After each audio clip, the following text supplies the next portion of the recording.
What is up, everybody? Welcome to another episode of Poor Judgment. The boys here, the man, the myth, the legend. The boys are back in town, baby. We are back together. I mean, many of you don't know that based off of our only audio, I guess, so far. But we're actually not in the same state, as many of you probably have gathered by now. I live in Las Vegas, and Marcus lives over in California. But he decided he had a little pocket change. He wanted to come lose it down in the grand city of Las Vegas. Listen, we're only losing so far, but in order to win, you have to try. And that's what we're doing. We're trying. I'm telling you, one of my favorite things is watching Marcus go to town on trying to win it, because it's just like, he's going to do it. And sometimes he does. Sometimes you genuinely impress it, and you're like, bruh, I got this. This is me. And then sometimes it's just like, I massage his shoulder, and I'm like, bro, it's time to walk away. Yeah, no, it's a lot of let's walk away. Let's be honest here. Unfortunate, but my luck is, I can feel it. It's in my bones. My luck is changing. It has to. I have nowhere else to go but up. My wife is leaving me. But man, it's good to have you here. It's good to be back here in the city. Good to have you, man. It's going to be a good couple of days here. We got a couple of good episodes coming together. They're going to be just released whenever we feel like it. So who knows? Maybe in a month you'll have another episode where we recorded together. But we got some good stuff coming down the pipeline. It's gonna be good. Yeah, and then hopefully in October we'll have another good little episode we got, because maybe I'll go out his way next time and go see the family and everything. So, but yeah, welcome to Poor Judgment. Today we're going to be talking a little bit about some sports, some combat. By that I mean acting. I was gonna say, I don't know if you should preface this with sports. With combat. Ladies and gentlemen, we are talking about the thing that held most teenage kids together. We're talking about most things that sat over here, and I had action figures of it. Did you have action figures of? Yeah, early on I probably had like one or two. I don't think I had very many. I had a bunch of the video games. Yeah, same. I remember those video games.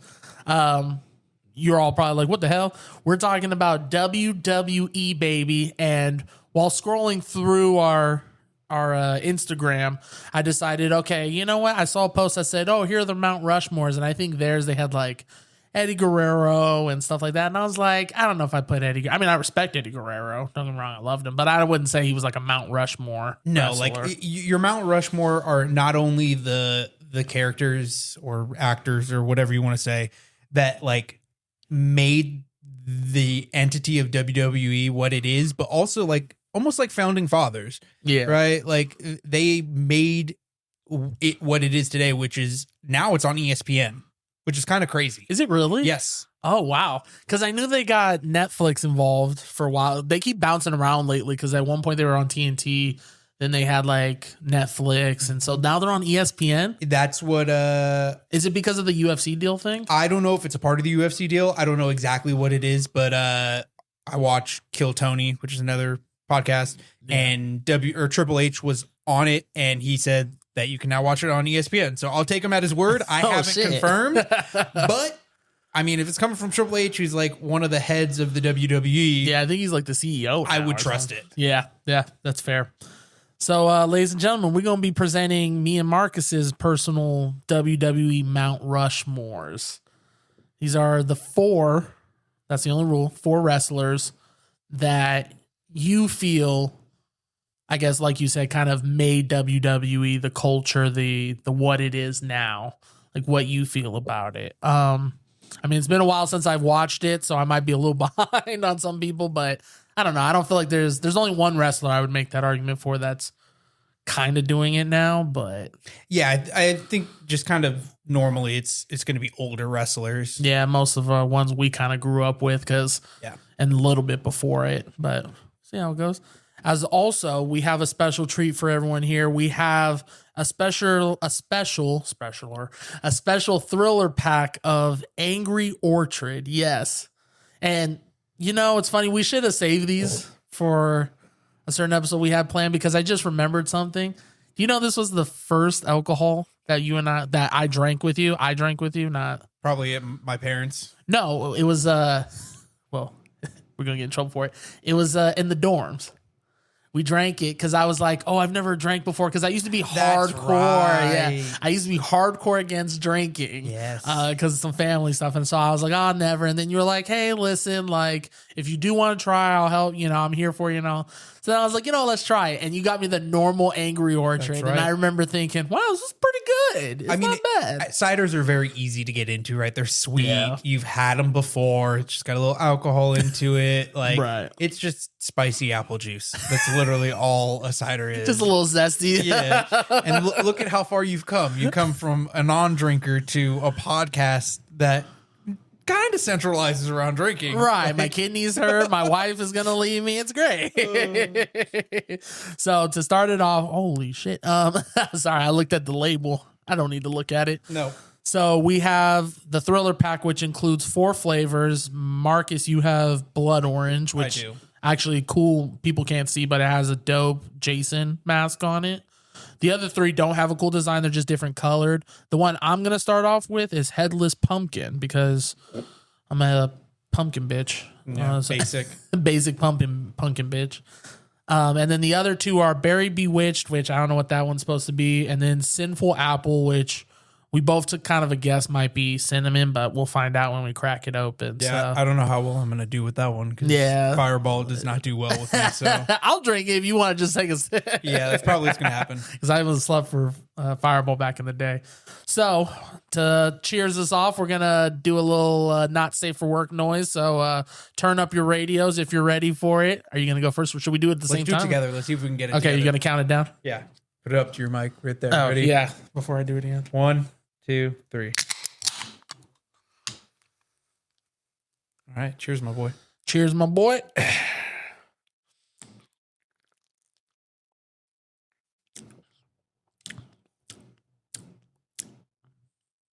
That was disgusting. Yeah, I'm not a fan. No, I'm saying don't Oh, my into bad. the mic. I thought you were saying yours was gross. No, actually, mine's not bad. Really? It's better than I thought it was going to be. Let me take another one. Here. Let me try yours real quick. Sorry, y'all. We're just giving it a try. Nothing like dead air space. Actually, that's not too bad, dude. I think I'm gonna need to warm up a little bit. I don't know, it has like an interesting aftertaste, the pumpkin one. The blood orange, I like yours a lot. It tastes like pumpkin pie. I think so. Yeah, it tastes like pumpkin pie. Like you get that cinnamon with it too. Maybe when we're talking and I'm sipping it, maybe I'll appreciate it a little bit more because I was like, the taste at the end a little bit is much. So, well, hopefully y'all enjoyed that and y'all ready to pull up a seat, pour up a drink, and join us as we talk about the WWE Mount Rushmores. Marcus, would you like to go first? Yeah, sure. I'll go first. I feel like we were talking before this. We're probably gonna have like 2 that are gonna intersect. We might have a third. Mm-hmm. I'm gonna work my way backwards in time. So I'm gonna start from the earliest now. Okay. Here's our only thing is I'm going to play the sound, but because you have no headphones, you're not going to hear it. So the audience will get to hear it. You'll just have to wait until I announce what it is. So for my first pick, the most recent that I think is undeniable, he has plastered his face all over the WWE in the last 10, 15 years, and he's made a staple of himself. I'm going to go with... I can hear that from over here. Can you? It's John Cena. I'm going to go with John Cena. I think it's kind of undeniable that in the recent history of WWE, that's going to be your biggest star. There's a reason why he's like the number 1 person for Make-A-Wish. Mm-hmm. To go see all the kids. Let's be honest, WWE is kind of a more younger generation thing. If you grew up with it, you might dabble in it a little bit later in life. But I don't know any 30-year-olds that are just jumping into WWE without any kind of prior history with it. So John Cena has been a staple, especially since I was growing up. He wasn't always my favorite wrestler, but it's undeniable to say that he's a huge face for the franchise. Yeah, Doctor of Thugonomics over there. No, honestly, that's a fair decision because honestly, he's on mine. Like that's number one already down. Yep, John Cena for sure because like I think even now he is like when you think of WWE, that's one of the first things you think about is John Cena. Even when you watch movies, you see John Cena, and you're like, isn't that the wrestler? And like I think John Cena has basically put WWE on his back from the early like 2000s up till now. Like even when he kind of was just newer and everything, kind of going through all these phases. But whether you loved him or not, or you just like straight up hated him, you have to admit John Cena was there. And like one thing I like is that they're giving him the record for like most championship wins because I think he's like on number 18, 19 now. I've lost track. Like I'm not up to date with WWE at all. I almost want to know, but yeah, John Cena, I mean, the man has won, I know it's won at least 17 times, the WWE Championship. And that doesn't even include U.S. champion. That doesn't include world heavyweight. It's just WWE champion 17 times. Truly, I think he's like the Tom Brady of the GOAT of the WWE. Yeah, I mean, it's a little bit different, right? Like as you go through different ages of the WWE, they don't have as many like tournaments. And also you got to understand it's a business. Right. At the end of the day, like they're here to sell tickets. Mm-hmm. And so if someone gets like clung to, such as John Cena did, they're going to run with it. So it doesn't matter if he, like in my mind, it doesn't matter if he has 17, 18, 19 like championships of whatever. It's just showing you that he's winning these because he's the most popular right now. Yeah. Like they're going to continue to run with his popularity until they see him dub off, or it's time for him to leave and they have to start getting you to like other ones. And so they're going to kind of cycle him out and make him lose a little bit more, make him a bad character, whatever they're going to do to cycle him out to make you switch to a new character before he just bounces. When was the last time you watched it? It's been a long time. Oh, because I was going to say, you know what's funny is that that's actually what they're doing right now with him. So he's on his quote unquote farewell tour. Mm-hmm. And what's funny about that is they made him turn heel. So they made him a bad guy, like disliked by a lot of people. And then he randomly came out and was like, I'm back, everybody. I'm normal. And then he lost to Cody Rhodes and stuff like that. So it's interesting that you say that because that's literally what they're doing right now because he's officially like retiring after. I think he's going to have one more match with Brock Lesnar, actually. Cool. So, like, but they always do that. They do that with every character. I mean, Shawn Michaels was that way. Yeah. Bret Hart. Like, they always cycle him around to where it's like, okay, I don't want to, like, I've seen him be good. Now he's going to be bad. Now I'm just kind of done with him. Like, I'm tired of this switch going back and forth. And so then they just pick a new person. Yeah. Like Roman Reigns, right? He's kind of like, from what I've been hearing, he's like your big guy right now. And he starts off bad. And then all of a sudden they start changing his character to be a little bit good. And people are starting to attach to him now. And so now that's going to be your next, like, John Cena-esque, where he's going to be the popular one that they're going to try to see if he can run. And that's exactly who I was thinking of earlier when I was like, oh, there's only one I would say you maybe can have that. And that was him, Roman Reigns, because they're talking.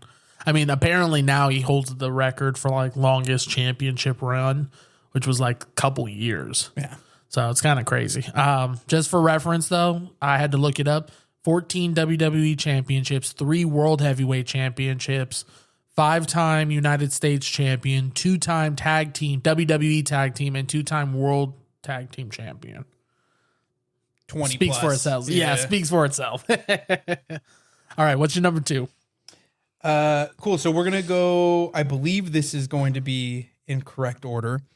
And for number 2, I did not have to upload a new soundbite because I already had it.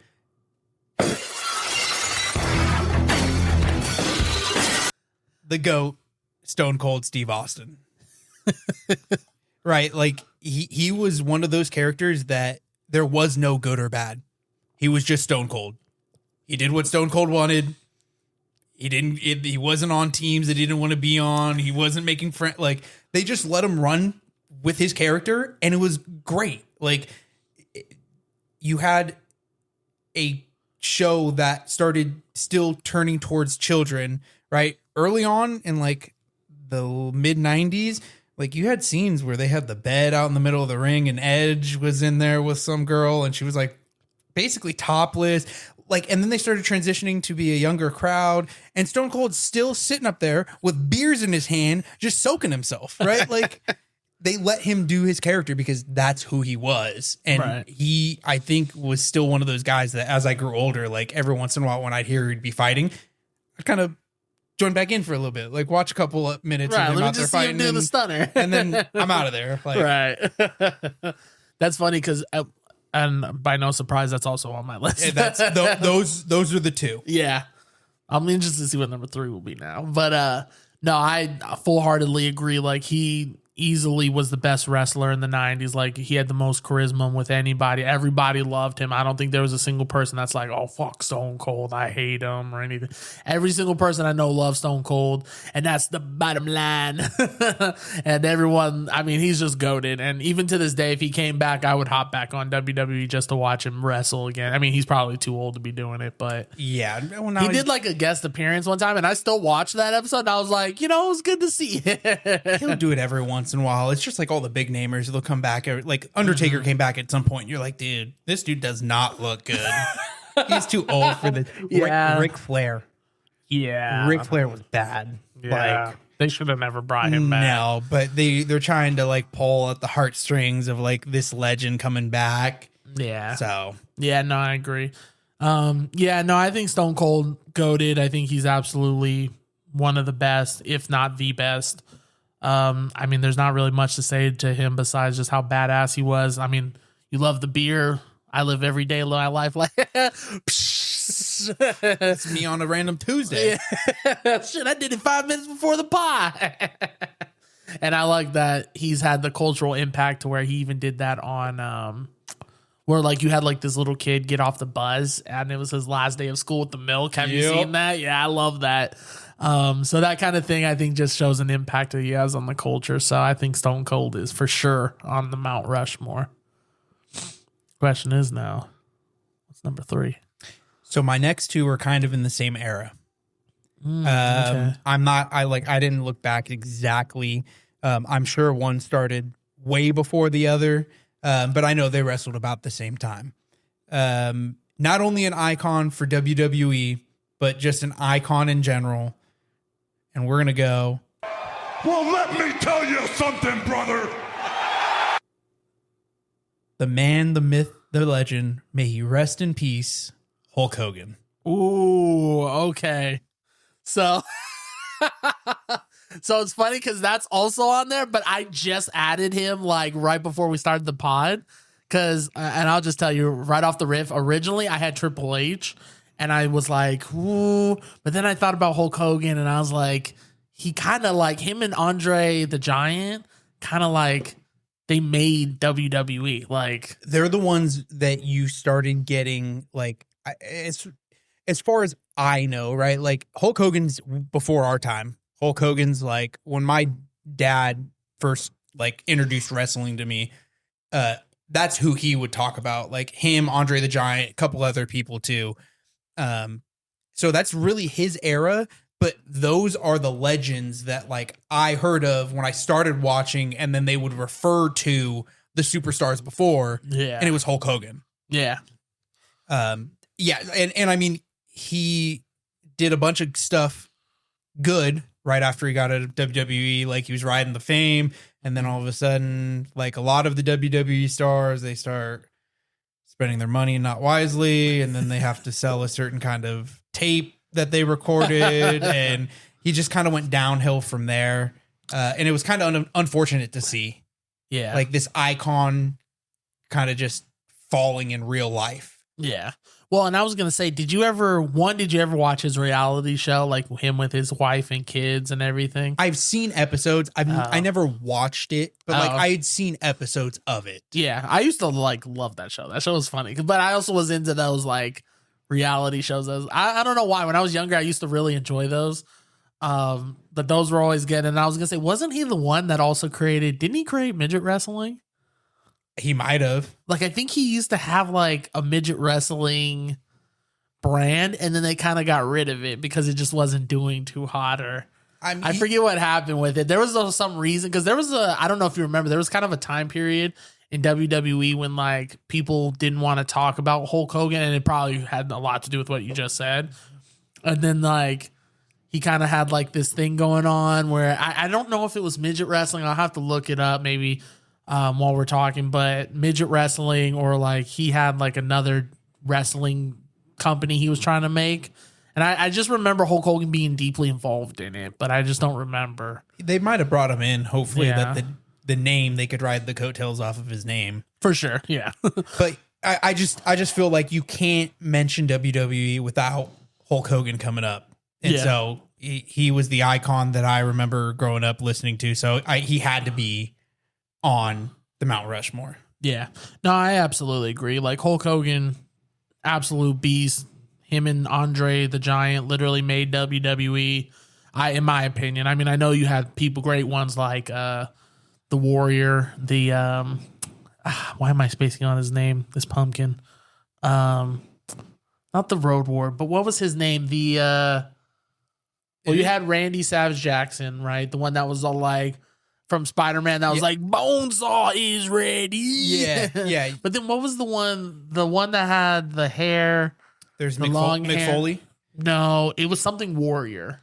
There is the Warrior. Was it just the Warrior? Yeah, I thought he had something in front of it, like an adjective or something, like the great. I don't think so. I think it's just the Warrior. The Warrior, okay. But I know who you're talking about, like the orangish yellow, like yeah, had the little things on his biceps. Yeah. Okay, yeah, because I know he was very iconic during that era, that same era and stuff too. But for me, as well as you, it seems that Hulk Hogan he was the one, like the atomic leg drop and everything was just, it was great. You know, he's goated, I think so. And I think if I'm not, I may be way off on this, but I think like you had the big tag team group when we were growing up was DX, right? Which was a spin-off of like the Silver Horsemen or they had the Four Horsemen, I think it was. And I believe the like group right before that was like stemmed off of Hulk Hogan. Are you talking about NWO? Maybe New World Order. Maybe it was where they all wore like black. It was like him, not Steve Nash, Kevin Nash or something like that. I think so. I think that was like the first, like very successful, and maybe it's not the first, but like the first that you recognize the name of the group, where it was like a large tag team-esque group, or just a group of wrestlers that got together and just tried to take over. Yeah. And so like you could say he was kind of the godfather of like the DX style, multiple people, Silver Horsemen, Gold Horsemen, whatever they were. Yeah, because I think you had the Four Horsemen, which is where I think like Ric Flair came from and stuff. Yeah. And then you did have NWO, which is where you get Hollywood Hogan and stuff like that, which is one of my favorite eras, because that era was actually interesting. That's also when I think you had Motorcycle Undertaker. Like you had a lot of bad boy era kind of things going on. I love that era. To this day, I still do, because Motorcycle Undertaker was like one of the most underrated things in the world. Like he stopped being a dead man. He was just like, I'm just a dude that rides a motorcycle. I'm just a sick bro. Yeah, I'm just a sick bitch. And Hollywood Hogan, NWO was great because they were the ones that had. Did you ever see the World Heavyweight title that had like NWO spray painted on it? Yeah, they were the ones that had done that because they were like, fuck the belt, and then they kind of did their own thing with it. Yeah. So yeah, no, I absolutely agree with that. I think he fundamentally started that, and so yeah, I agree with Hulk Hogan on there. Question is, who you got up for now? I think this is more of a like. This is your final pick. This is my final pick. I'll tell you who is not on there, who I almost put on there. And that was Shawn Michaels. I really like Shawn Michaels. Yeah. The more I thought about it, though, it was more of a personal pick. Yeah. Like, he was very good at being number 2. Like, very good. So, for being number 2, it's not good enough, right? Like, if I was going to pick Shawn Michaels, I started thinking I might as well pick Triple H. And Triple H, which wasn't even in my mind. Really? No. Wow. The other one I was thinking about, which was the face of the brand up until recently, was Mr. McMahon. You're gonna put Mr. Well, I mean, he technically he started. Yeah, he technically created. He's literally the founding father. Yeah, that's true. Right? Like, but he's no longer there. Like, he really Yeah. only wrestled a little bit. And he was like, okay, how much entertainment value did he really bring? Now, shout out to him though for actually doing it, because that's one of those things where it's like your boss puts himself in there to show people, like, to create that magic of it, and I think that actually deserves a lot of credit for him on that. But I do agree he didn't really bring a lot of value. The last guy on our Mount Rushmore, one of my favorite wrestlers of all time. I believe this is probably your number 4 too. I have a feeling it is. Based off of where we're going right now, I have a feeling it is. We quote him pretty often. Oh, maybe not. Okay, go on. Oh, yeah. I got you for 3 whole minutes. Oh, really? The Macho Man Randy Savage. Yeah, interesting. That's not my 4, but Really? yeah, but that's interesting. I feel like he was one of those, like, polarizing figures.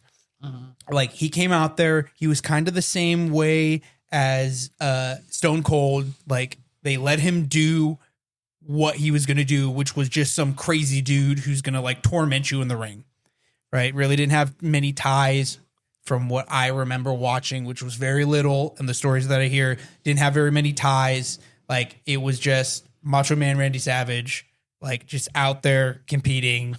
I every time I talk to, like, all the older guys that had watched it, my dad, his friends and stuff like that, like, they always mention Macho Man Randy Savage. Yeah. And I enjoyed watching him. I thought he was funny. He was charismatic. There's my number 4. You know, that's a fair one. And it's funny that, like, to know that he was the wrestler in Spider-Man 1. That was Bonesaw. Bonesaw is ready. Yep. I got you for 3 minutes. 3 minutes of playtime. Yep.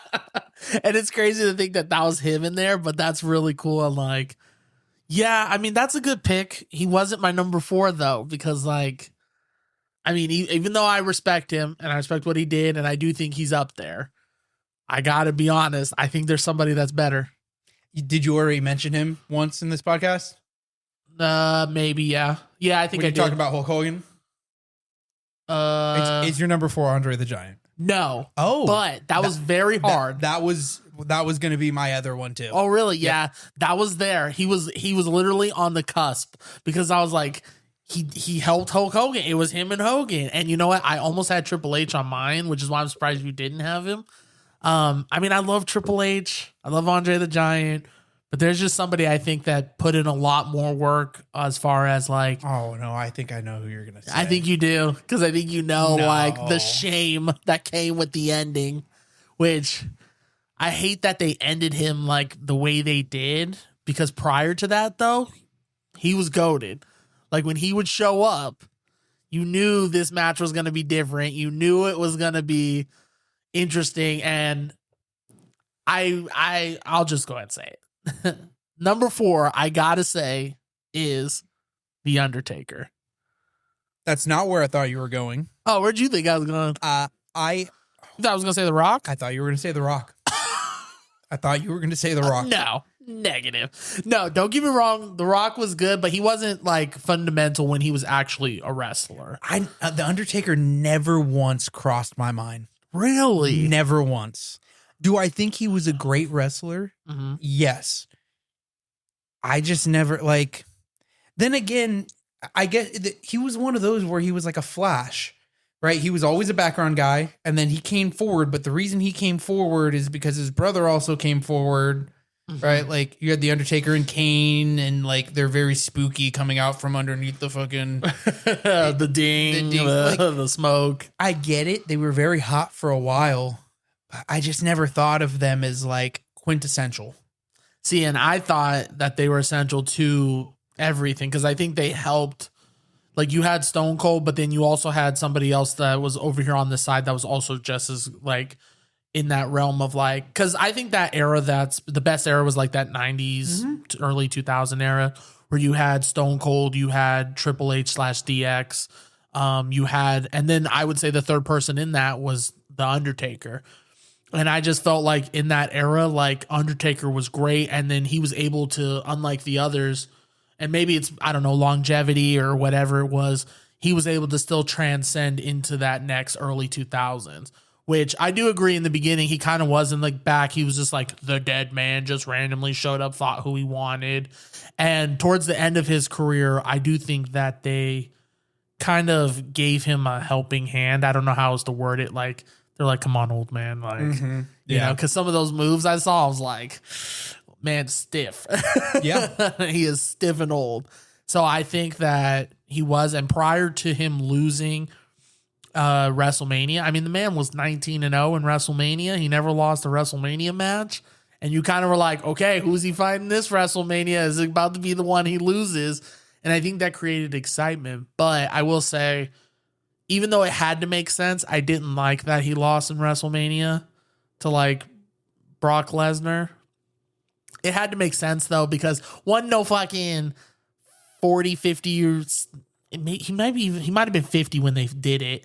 Ain't no 50-year-old Undertaker out here beating Brock Lesnar in his prime, because this was like fresh out of UFC Brock Lesnar too. Yeah. Well, so one, no, he was gonna beat him at WrestleMania, even if it was fake. They're like, come on, now. I guess so. I just like, it makes sense. He did transcend kind of his era, and I feel like you have these little like pockets where people are very, very popular. And then if they can just carry that popularity over just a little bit into the next era, and then they can get going. He did do that. I will say so. But I feel like there were a lot of other people who did that too. Like Rey Mysterio.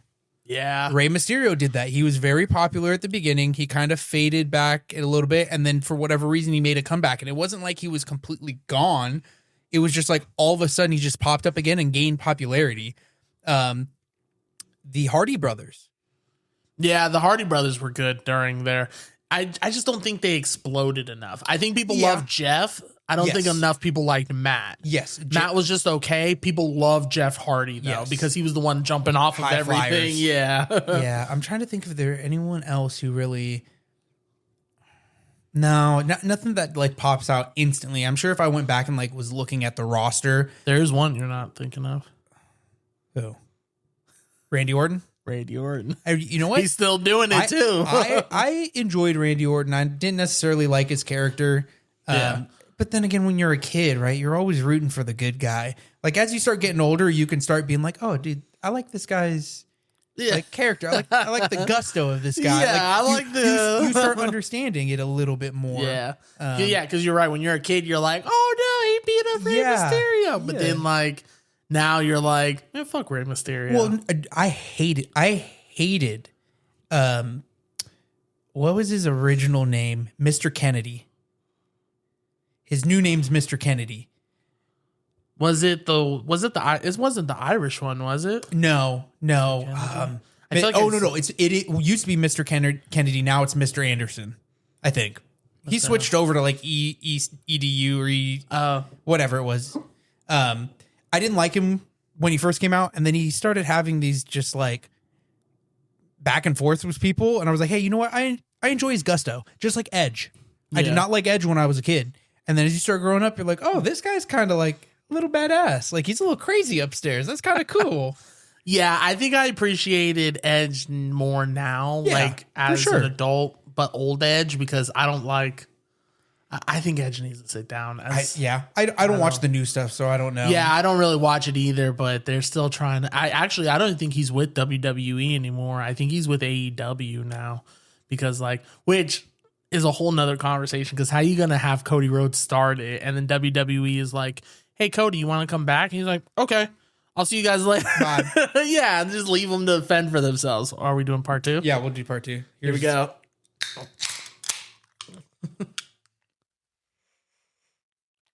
This for sure is, I think, cinnamon. I don't know about this one. I got the berry one.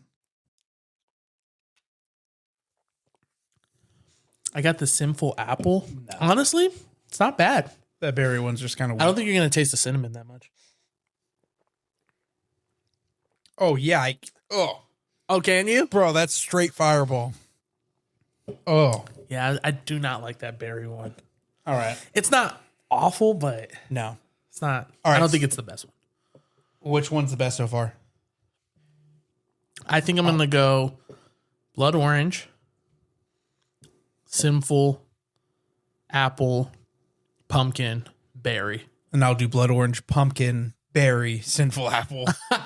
Bro, that's... You'd think the Berry over the Sinful Apple? 100%. Damn, that's crazy. I hate Fireball. Yeah, that's fair. All right. I think we've kind of established our four and where we're going. Okay. Just thought of this while we were talking about it. The WWE has some like very funny side characters is what I would call them. Someone like Santino or Super Crazy. I know who that one is. Oh, dude. He was like this Hispanic, like heavier set dude, but he would do high flying maneuvers. And he'd come out and his theme song would be like, I'm super crazy. And he'd do high flying, like almost Rey Mysterio-esque stunts off. Kind of cool. Okay. If you had to pick your favorite, let's call them side characters. Okay. Do you have one that pops up in mind? I'll go first while you think. Yeah. Let me think. 100% my favorite side character of all time is Hornswoggle. I had a feeling you were going to say Hornswoggle. I love Hornswoggle. I love him. Whenever he'd come out from underneath the ring with a chair or some piece of like 2x4 and break it over someone's back, and it would do absolutely nothing to them. And he'd just have this look of like, oh my God, I'm dead. And they just look at him and push him out of the ring. And he'd be gone, and then he'd come back with something bigger, and then he would hand it to whoever that person was fighting. Yeah. And then they'd beat the shit out of him. I loved Hornswoggle. And he always just showed up randomly He had like 4 actual fights, and that was only because he got someone upset for like cheating and beating them or something like that. And then they like tormented him. But he was always just out of the room would go dark. He'd come out, or he'd just kind of scurry out from the side. I loved Hornswoggle and his little Irish theme music that would come on. I'd be like, yes, he's here. He's here. Oh my God. Oh man, that's a tough question because it's like, I'm trying to think of like, cause like you would see the side character and you're kind of like, okay, yeah, no, cool. Whatever. I don't know if I was juiced for one, but like, because like the newer stuff, I liked the New Day. That's like with Kofi Kingston and stuff where like Biggie and them are more comedy. Yeah. Like let's make fun of WWE. Yeah, I'm trying to think of like, cause who was the one that had, I kind of like the one that had the sock. So McFoley had the sock. McFoley had the sock, but there was another kind of thicker Hispanic guy that had, I think, like a dragon on his hand or like a lizard. Are you sure you're not talking about Santino, who is the Italian dude who like got picked out of the crowd in Italy when he first started? I think like, that might have been him. Yeah, and he used to do the little like he'd hit his arm to like bend it, and then Santino, which they tried to make him like a big thing, and no one wanted him. Oh, yep, he was Italian. I don't know why I thought he was Hispanic. Oh, maybe it's just my racism. Yeah, it's probably just a good old fashioned racism. No, Santino. Yeah, I think Santino is probably my favorite because like you didn't take any of his matches serious, but when he did, when you were like, oh shit, that was pretty good, and the man would just do Cobra Strike. The Cobra Strike, and he'd always pull out the sock. The Cobra's talking to him. The Cobra is talking to him. Now let me ask you. Okay. Do you have like a favorite match of all time? Oh, wow. A favorite match of all time. Yeah, I know. It's hard because a lot of them have fought. I think personally, even though one of them wasn't really my favorite wrestler, I think one of my favorite matches of all time has got to be Stone Cold versus The Rock. Like when they were wrestling, I want to say it was like in 01 or something when they were wrestling for the WWE Championship. That match was good because each one of them just kept kicking up and he was like right there. And like you felt like this was actually going to be a good match. It wasn't like because like the John Cena versus The Rock matches were kind of like, oh, look, we both did the same thing we did last time. Oh, look. That match seemed like it was a straight up brawl, and I liked it because it was just like left and right. You didn't know who was going to win. They each had the upper hand on each other. It was good. I think that's one of my favorite of all time. I don't remember who he was fighting, but Jeff Hardy was fighting for a Money in the Bank match. And I just remember they would put up the ladder like 7 or 8 times, and they would just continuously, like, someone would fall off. And it wasn't just like small fall offs. They're like these bullshit where they're up at the top of the ladder and they kind of just like hit each other on the head and they go down a couple rings. No, this was like they were on the top of the ladder. They'd kick the ladder and the dude would be catapulted out of the ring. Right. Literally like on the stairs. And I don't remember who he was fighting, but I remember it was Jeff Hardy who I believe ended up winning it. And it was like a 30-minute match, which is unreal. Like, and I think I remember that match because I think there was numerous times he literally was like up there, was going on it, and then was just like, "Fuck it, I'm gonna jump off," and then just spin off of it. Yeah, spin off of it. Like Jeff Hardy was one of those characters that I absolutely love to watch when he's out there, but I like never got super attached to him. But I remember that, like, I remember him in that match with those like instances of him flying off the top rope. There was one, or off the ladder. There was one point in the match, he's at the top of the ladder and he could grab the briefcase. Yeah, that's what I'm talking about. And then he just does his like little backflip. Like, and I'm like, what are you doing? And I was like, you know what? This guy's got such balls. He's like, I already know I'm going to win this, but I'm going to give him one more good one. Yeah, because he literally was up there by himself. I don't even think they even attempted to get back on the ladder. They were like, fuck it, we're good. Mm-hmm. And Jeff Hardy's all like, oh, fuck it, I can do one more. Yeah. Another one. Yeah. I do remember that because I actually remember that match. I was also trying to remember there was a match where Jeff Hardy jumped off the top of the cage. Yes. And then I remember him covered in blood and he did it. And I remember thinking, holy shit, this dude is crazy. Yeah. Jeff Hardy was crazy back in those days. He was. Yeah. You know what I thought you were going to say? What? Eddie Guerrero versus Rey Mysterio for custody of Dominic. No.